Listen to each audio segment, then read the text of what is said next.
Samia, Makamu wa Rais wa Jamhuri ya Muungano wa Tanzania, Mheshimiwa Kassim Majaliwa, Waziri Mkuu, Mheshimiwa Ndugai, Spika wa Bunge la Jamhuri ya Muungano wa Tanzania, Mheshimiwa Katibu Mkuu Kiongozi Injinia Kijazi, Mheshimiwa Jaji aliyefanya kazi nzuri hapa leo, Mheshimiwa Waziri na Naibu Waziri wa Madini, ndugu viongozi wa vyombo vya ulinzi na usalama, ndugu viongozi kutoka Wizara ya Madini, watendaji wote wa Tume ya Madini mlioko hapa, na wageni wanafamilia kama wapo. Nilifikiri wameshamaliza, na alivyomalizia Mheshimiwa Makamu wa Rais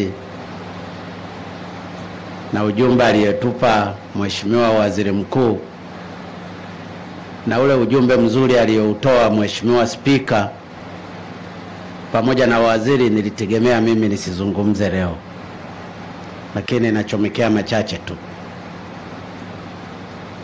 Na mimi nakupongeza kwamba umepata hii nafasi ya kuwa naibu waziri wa madini. Siku tulipokuwa tukiwaapisha mawaziri na manaibu waziri hapa, Mheshimiwa Makamu wa Rais aliwadokeza kwamba reserve tunao wengi. Reserve tunao wengi. Na ukiwa na timu nzuri ambayo unataka ifanye kazi vizuri, lazima uwe na reserve. Kwa hiyo nataka kuhakikishia kwamba reserve hukua wewe tu, bado tuna reserve nyingine. Kwa hiyo wachezaji mliochaguliwa pamoja na wewe lazima mkachape kazi. Maagizo mengine umeshapewa hapa, na mengine mtayajua huko ambako yako kwenye ilani ya Chama cha Mapinduzi. Tumekuchagua wewe kwenda kuwa naibu waziri kwa sababu wizara hii tuliona kwenye nafasi za juu inayumba professions. Kwa sababu waziri hajui madini, yeye profession yake ni mwalimu. Katibu mkuu ni profesa, lakini nafikiri amechukua mambo ya computer hivi au statistics, kitu kama hicho. Kwa hiyo hayana uhusiano na copper na lead na titanium na vanadium, hayaendani. Tumeona tukuweke wewe ukawe rank nzuri kwenye wizara hii. Wewe ni profesa, lakini haina maana kwamba maprofesa waliowahi kukaa wizara ya madini walifanya vizuri. Kwa hiyo uende na observation hii, kwa sababu tumewahi kuwa na waziri profesa, tumewahi kuwa na katibu mkuu profesa, tena wa madini, mambo hayakwenda vizuri. Na hili nataka nikukoshe ni wewe utakapoenda kule, usije ukaangukia kwenye mtego huo ambao maprofesa wenzako waliufanya walipokuwa wizara ya madini. Sitaki kukuficha, ni lazima nikueleze ukweli. Najua umefurahi, umeshangilia, na watu wako wa Tume ya Madini wameshangilia, na ninajua walikuwa wanakwamishwa baadhi ya mambo kuyaamua. Sasa kayaamue wewe. Lakini la pili, sekta ya madini ni sekta muhimu sana. Mkijipanga vizuri, mkawahusisha wataalamu vizuri, mkaenda na ushirikiano mzuri ambao tumeanza kuziona saini nzuri za mapato katika wizara ya madini. Kwa sababu wakati wanaingia wakina Biteko makusanyo yalikuwa bilioni 168. Leo makusanyo mwaka huu ni bilioni 527. Sasa mkiamua, sekta ya madini inaweza ikatoa mchango mkubwa sana kwenye taifa hili. Ni lazima wataalamu mjiulize, Tanzania tuna madini ya kila aina. Tuna chuma, milima ya tani ya mamilioni ya chuma. Kwa nini hii chuma haiendi kuyeyushwa ikatengeneza nondo? Badala yake nondo zinatengenezwa kwa mataaluma yanayoibiwa ya reli. Haya ndiyo maswali magumu mnayotakiwa kuyafanya. Yale mlioyasoma kwenye theory, wakati mkisoma myaweke kwenye practice. Je, pameshindikana kitu gani? Hawa wenye viwanda vya kutengeneza nondo na chuma, mkawaenda mkawakatia maeneo kwamba eneo hili la heka moja ni lako, anza kuyeyusha. Kama vyuma vinayeyusha vile vya kuibiwa, hata yale yaliyoko pale ardhini yatayeyushwa. Inawezekana yasiwe na percentage zinazotakiwa, yakawa na combination zingine kama titanium na nini, lakini wakafanye. Wewe una kiwanda chako hii hapa, hata kama ni kumpa bure, kwa sababu faida yake zitakuwa ni nyingi. Atatengeneza employment kwa watu watakao kuwa wanachimba kile chuma. Lakini pili, transport sector ya kubeba hayo ni pesa, madereva wataajiriwa. Lakini kwenye kiwanda atatengeneza ajira, serikali itakusanya revenue. Sasa mimi nawaomba kasimamieni pia hili. Tuna madini ya kila aina. Ukienda kwa Mheshimiwa Waziri Mkuu, tuna graphite zimejaa pale. Kwa nini hazijaanza kuchimbwa? Zinamsubiri nani? Wakati wataalamu mpo. Madini ya coal, viwanda vya simenti vinalalamika kwamba hawapati coal ya kutosha. Tumesikia kiwanda cha Mtwara kule Dangote, akienda kule anapimiwa, na ninaambiwa kuna mtu monopolize pale. Sifahamu kama ameshaondoka au bado yupo. Kwa nini hii coal ya Tanzania isitumike kama fuel alternative wakati wataalamu wapo? Kwa nini hata coal isitumike kuproduce energy? Tunategemea hydroelectric power, tunatumia njia nyingine, lakini kwa nini hii coal nayo isitumike? Sasa ni jukumu la ninyi Wizara ya Madini kujipanga vizuri, mkafanya kazi vizuri usiku na mchana, ili ukombozi na zawadi tuliopewa na Mwenyezi Mungu ya kupewa madini mengi ya kutosha ni lazima yaanze kutumika. Tuna gesi, methane na ethane. Je, tunaitumiaje? Inawezekana hili kawa kwenye sekta nyingine, lakini ndio hayo kwa sababu ni madini hayo na mengine mengi. Tuna tini. Kule Karagwe tini ilikuwa inaibiwa tu, inavushwa kwenye nchi nyingine. Tumejipangaje? Ninajua kuna hatua zimechukuliwa na Mheshimiwa Waziri pamoja na wizara ambazo ni very positive. Sasa hizi zinatakiwa kuongezwa. Ninaambiwa hata hapa Dodoma kuna chuma kwenye kijiji fulani, sifahamu kama Mheshimiwa Speaker nafahamu, lakini tuna uranium. Kwa nini nchi ya jirani kama Uganda wameanza kuprocess uranium zao, sisi huku ziko zimetulia?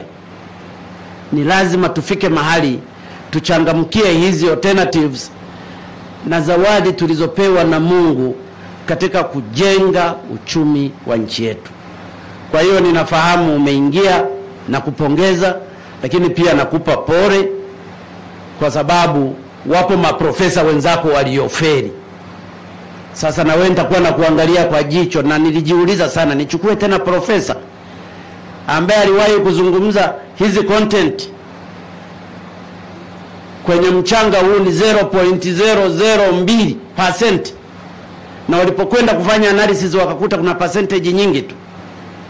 Sasa I hope utaitumia profession yako katika kurinda ukweli. Nimekusikiliza wakati unaapa, unasema leo unashukuru Mungu amekuchagua tena siku ya mwisho ambapo sabato inaanza kesho. Sasa kaitumie Sabato vizuri kwa ajili ya kufanya kazi ya Mungu. Watu watakukumbuka. Tume ya madini, kafanyeni kazi. Ninafahamu kuna matatizo mengine madogo madogo. Wale watu wetu tuliowapunguza inawezekana wako hapa. Nataka nilizungumze hapa ili kusudi msitafute mchawi wa TMA. Mlipokuwa kule mlikuwa na mishahara mizuri, na kile kitengo tulikifuta. Na kukifuta ni kwa sababu kazi mbaya iliyokuwa inafanywa na TMA. Mumehamishwa kule, mumekuja na mishahara yenu. Ile mishahara katibu mkuu kiongozi ipunguzwe, kwa sababu wale walitakiwa wawe retrenched, kwa sababu kazi walioifanya TMA ilikuwa ni ya ovyo. Lakini hatutaki kuhukumu generally. Kwa hiyo mmerudi huku. Haiwezekani wewe ukapelekwa kwenye tume ya madini, ulitoka kule na mshahara milioni 10, ukamzidi hata mkurugenzi wako wakati wala sio mkurugenzi, ukamzidi hata executive chairman, director, ambaye yuko pale boss wako anapokea mshahara milioni 5, wewe una milioni 10. Hatuwezi tukafanya hivyo. Anayetakiwa kuzidiwa mshahara ni mimi napata milioni 9, lakini mtu wa TRA ana milioni 15 na kadhalika. Sasa kwenye hii tume ya madini ni lazima tufanye regulations. Angalau wale ambao wana perform vizuri, kwa vile mmezungumza, mnawapandisha kidogo. Hawa waliokuja ambao hawakufanya kazi vizuri wanateremshwa, ili kama wapo ambao hawataki kuteremshwa waache kazi, ili wakatafute kazi zingine.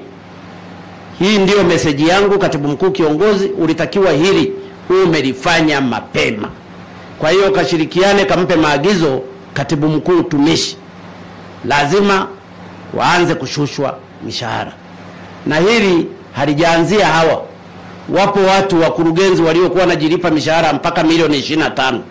Nikasema mtu yoyote mishahara isiwe zaidi ya milioni 15 kwa wale ambao walikuwa wamejipangia mishahara mingi. Na nilitegemea wataacha, lakini wote wameendelea kufanya kazi.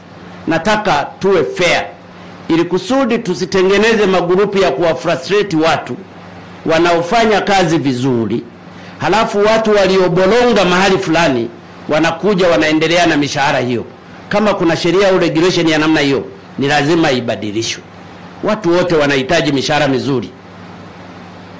Hili ninajua mmenielewa, na Mheshimiwa Waziri mtashirikiana nao. Ninapenda wanaofanya kazi vizuri wapate mishahara mizuri, lakini ambao wakifanya vibaya nataka wakose kabisa au wapate kidogo sana, ili liwe fundisho kwa wao kujifunza kufanya kazi. Hawa wa TMA walipata hela mno sana. Kwa hiyo najua huu ujumbe umeeleweka. Najua wengine mko hapa mnaniangalia, mlikuwa TMA, mjue mishahara inakwenda kupungua. Ila kama unashindwa, acha kazi ili ukafanye kazi zingine. Nilitaka kusema CCM oye, lakini ninawatakia kazi njema. Mheshimiwa Manya kafanye kazi. Nenda ukashirikiana na waziri, anafanya kazi nzuri, kashirikiana na katibu mkuu na watendaji wengine. Tunataka sekta ya madini ikaongoze kikamilifu katika kuchangia uchumi wa taifa letu. Mungu anatupenda, lakini pia ukaendelee kumtanguliza Mungu. Nilikuwa nasikia leo kwenye vyombo, jana kwenye vyombo vya habari vya kimataifa, nikasikia mahali wanazungumza watu 3,000 wamekufa kwa siku moja kwa sababu ya corona. Na maeneo mengine mengi siku moja kama watu wanaweza kufa 3,000. Sisi Tanzania tuna wajibu wa kumshukuru sana Mungu. Ni lazima tumshukuru sana sana Mungu kwa mapenzi na upendo mkubwa anaoutoa kwa taifa letu. Na niwaombe na kuwasisitiza ndugu zangu wa Tanzania, tuendelee kumshukuru Mwenyezi Mungu. Ametusaidia sana. anatupenda sana. Kama jina lako linavyosema shukuru, basi tukaendelee kumshukuru Mungu kwa kutuokoa kwa ugonjwa huu wa corona. Hata kwa kila mmoja tu, hata kimoyo moyo unasema tu Mungu asante kwa kutuokoa katika corona. Mimi najua Mungu ataendelea kutusimamia, kwa sababu tunaambiwa shukuruni kwa kila jambo, na kushukuru ni kitu kikubwa. Shukrani kwa Mwenyezi Mungu anayoyatufanyia ni miujiza. Na hili mimi nasema kwa dhati kwamba Mungu amefanya miujiza katika taifa letu, ili kusudi mataifa mengine ambayo hayataki kumwamini Mungu yamwamini siku moja kwamba Mungu anaweza kufanya maajabu. Ndugu zangu, Mheshimiwa Makamu wa Rais, Waziri Mkuu, Mheshimiwa Spika, Mheshimiwa Waziri, Katibu Mkuu Kiongozi, Mheshimiwa Jaji, na wewe ulio hapa leo, ninakutakia mafanikio mema. Siku zote kamtangulize Mungu katika kazi zako, mkashirikiane na wenzako, lakini mkashirikiane pia na wizara nyingine kama alivyozungumza Makamu wa Rais, ili Tanzania hii ikawe ya mfano katika uchumi, katika madini na katika kila kitu. Nawashukuru sana. Mungu akubariki sana, na Mungu aibariki sekta ya madini, na Mungu aibariki Tanzania na wafanyakazi wake wote. Asanteni sana. Asante sana Mheshimiwa Dr. John Pombe Magufuli.